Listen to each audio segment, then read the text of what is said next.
Welcome to Donmar TV News Channel. Ang pag-uusapan natin ngayon, kasi alam naman natin yung mga nangyari patungkol kay Duque, kay Pangulong Duterte.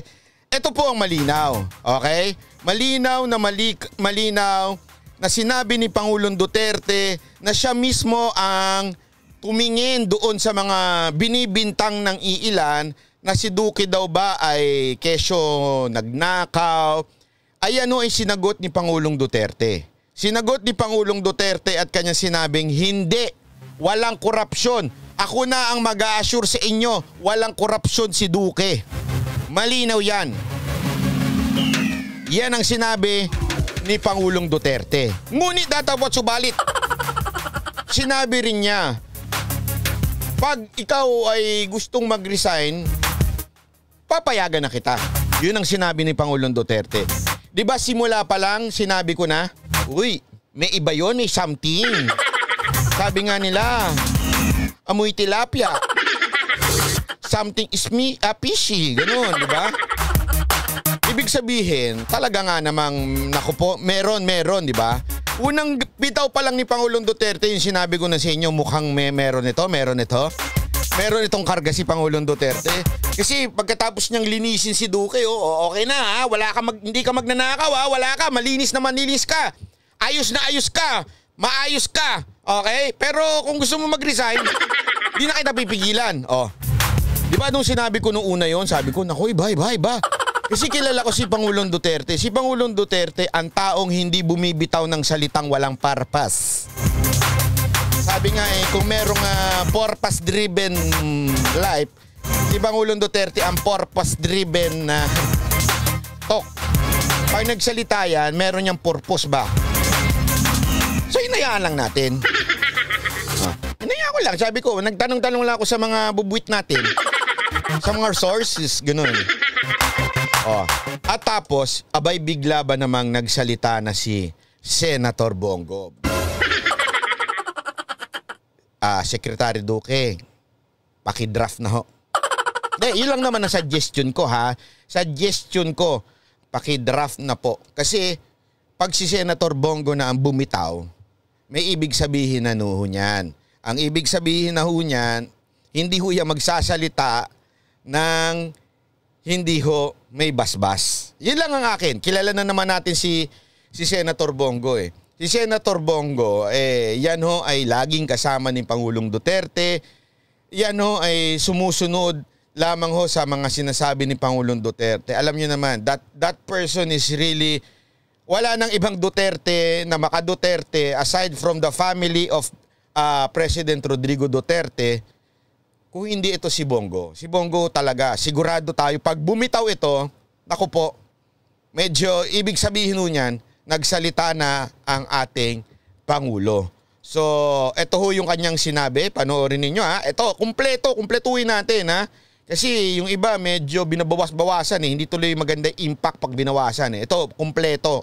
Medyo isi-segue ko na lang po konti dahil ito naman po issue dahil naawa na po ako dito sa dalawang taong ito.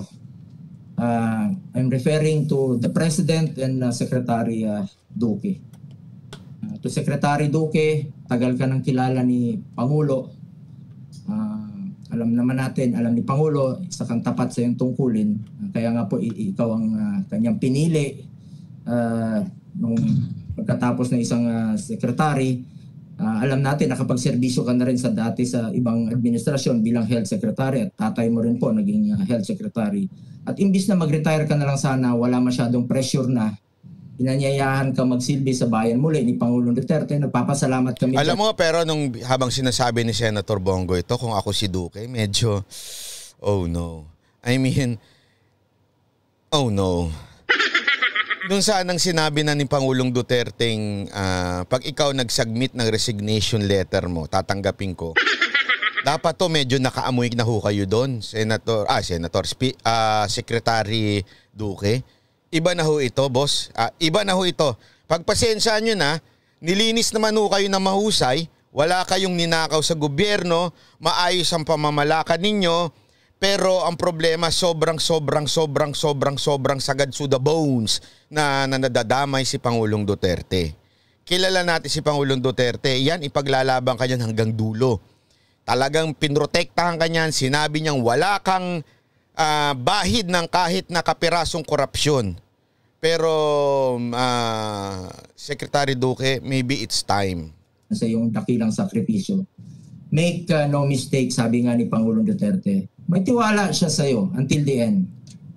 Pero mahirap na. You have done so much already. Princess Zama, yung nangihingi ng tulong po, pakicontact po yung ating moderator dyan, ha? Si Diego Latico o si Anatot o si Tonyok. Tonyok, nandiyan ka ba? May humihingi ng tulong, paki na lang. For Filipinos. We don't want that because of issues about you. Your output will be compromised, especially now that we both know lives are at stake. My word of advice is make the supreme sacrifice when the right time comes. For now, may hearing naman tayo dito as member po of the Senate Committee, Blue Ribbon Committee.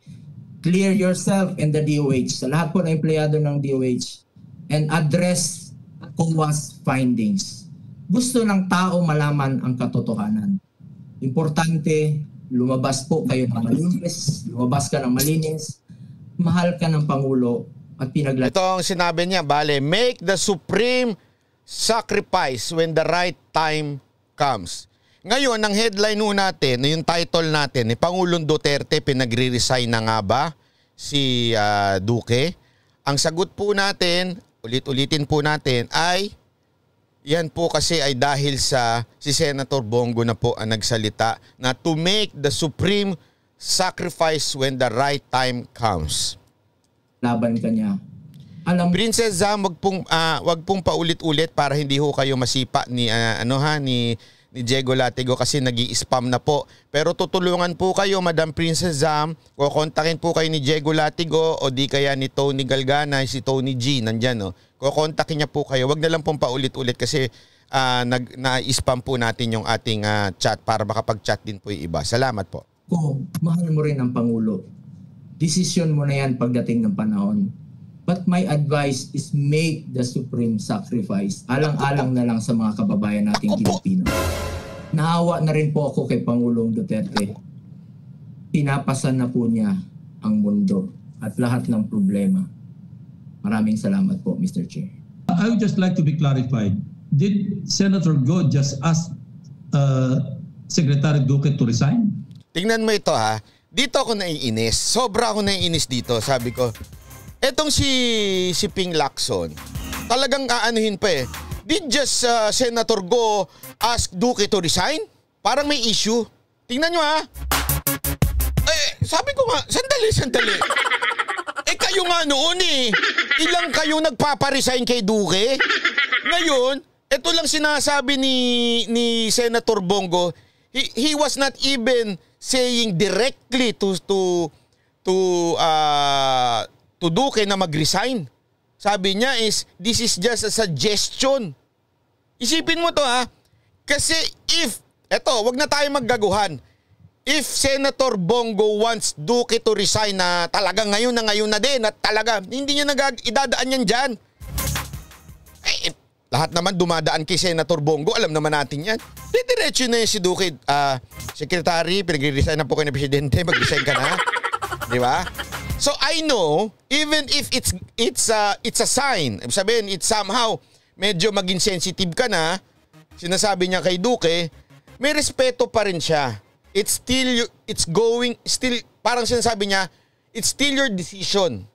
Nire-respeto ka pa rin ni Pangulong Duterte, sinabi niya, di ba sinabi ni Pangulong Duterte, kung sa akin manggagaling, hindi manggagaling sa akin. Pero, ito na nga si Senator Go, sinasabi niya, make the supreme sacrifice. Ito namang si Ping Lacson, mantakin mo, di ba isipin mo, ha? Parang dinidi niya, sinabihan mo ba talaga? Ha? Di naman, ha? When he told him to make the supreme sacrifice? You better ask Senator Go that. Senator Go? Because that sounds like it. Because when I heard that, I thought that he was already sending a message that you already done so much and you're making a sacrifice, supreme sacrifice. You must make that, and so that life will go on. But life will not go on unless this is clarified. The message is clarified. Yes, go ahead. Wondering, Mr. Chairman, can a senator do that to a secretary? Ayan na, tingnan mo yung issue niya. Can a senator do that? Yun ang sinasabi niya, di ba? Oh, sabi ko. Alam mo, ni-rewind kong paulit-ulit yun eh. Anong sinasabi mo kay na senator do that? Nakalimutan mo na ba ito? Ayan, 14 kayo nagsasabing mag-resign na si Duque? Hindi, di ba? Oh, ayan, yung pangalan mo, oh. Oh, ayan, nandiyan yung pangalan ninyo. Oh, nakasulat na nga dyan, eh, oh. Oh, si Soto, si Subiri, lahat na nandyan, oh. Halos lahat na nandyan, eh. Kahit nga si Bato, nandyan.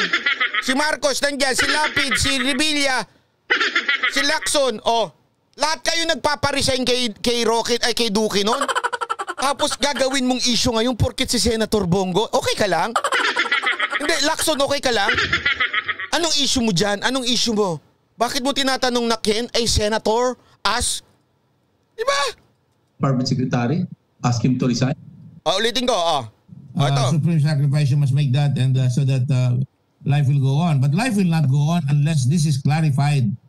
The mess is clarified. Yes, go ahead. I'm just wondering, Mr. Chairman, can a senator do that to a secretary or department secretary? Ask. Ulitin natin, ha? Oh, ayan. Unless this is clarified. The mess is clarified. Yes, go ahead. I'm just wondering, Mr. Chairman, can a... I'm bothering ba? Parang medyo magulo eh. I'm bothering? O, ewan ko eh. Senator do that to a... Can I senator do that? Diba? Yung sinasabi niya, can I senator do that? secretary or department secretary? Ask him to resign? There are many surprises in my life, Mr. President. This is one of them again. Collegial decision, we passed a resolution. But can one single senator ask a department secretary to resign? Well, that is... Ewan ko eh. Hindi ko maintindihan bakit, alam mo yun, parang, Ping Lacson, okay ka lang? Kayo nga noon eh. Pinagre-resign nyo si Duque. Diba? Tapos ngayon, sasabihin nyo, can a senator do that? To make that secretary resign? Ang sinasabi lang naman ni Senator Bongo, naaawa na siya kay Pangulo, naaawa na siya sa'yo. Silang dalawa, yun yung intro ni Senator Bongo eh. I'm pertaining to President Duterte and Health Secretary Duque. Naaawa na ako sa inyo. Kaya lang, make the supreme sacrifice. Duque, yan na sinasabi niya. Wala siyang sinasabing, akin na resignation mo, akin na resignation mo. Pwede niyang gawin yun. Sa totoo lang, wag na tayo maglokohan, pwede niyang gawin yun. Bakit?